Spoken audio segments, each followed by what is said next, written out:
De la semaine dernière entre opposants politiques qui dénoncent un pouvoir de plus en plus dur et rencontre officielle marquée par le sceau de la non-ingérence étrangère dans les affaires congolaises, le climat a été tendu.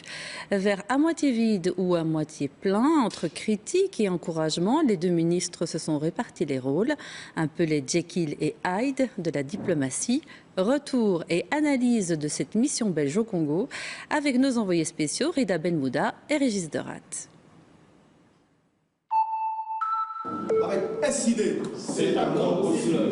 Leur slogan témoigne d'une volonté de ne pas baisser les bras, mais à entendre les membres de ce parti d'opposition, le combat politique est bien mouvementé en RDC. C'est encore possible, c'est encore possible.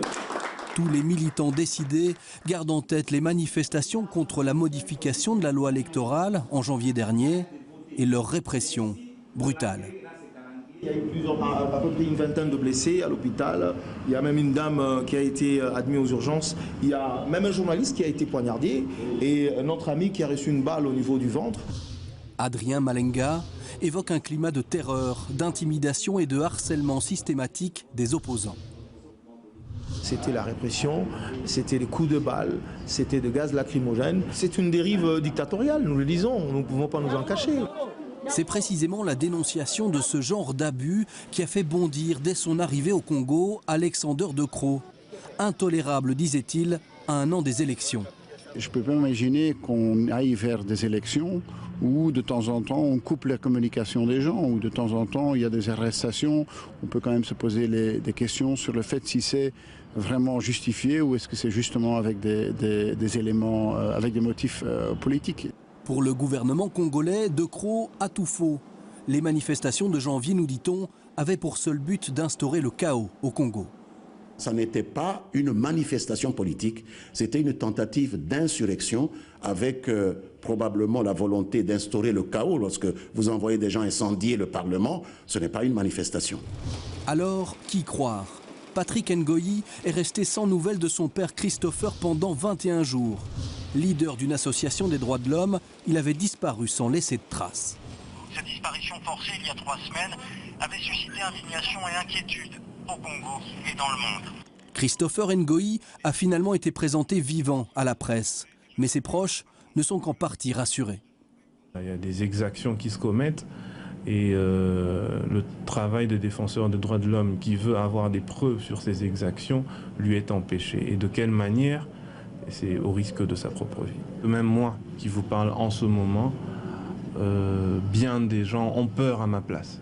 Ma propre femme ne cesse d'insister que je cours un très grand risque. 21 jours sans nouvelles, voilà ce qu'en dit le gouvernement congolais. La personne dont il prétendait la disparition a été présentée. Il était simplement en train d'être interrogé par la police judiciaire parce qu'elle a été surprise en flagrant délit de destruction des biens, d'incendie volontaire. De ces dossiers délicats, Didier Renders a une lecture plus diplomate, notamment quant aux coupures de l'Internet dans tout le pays pendant un mois.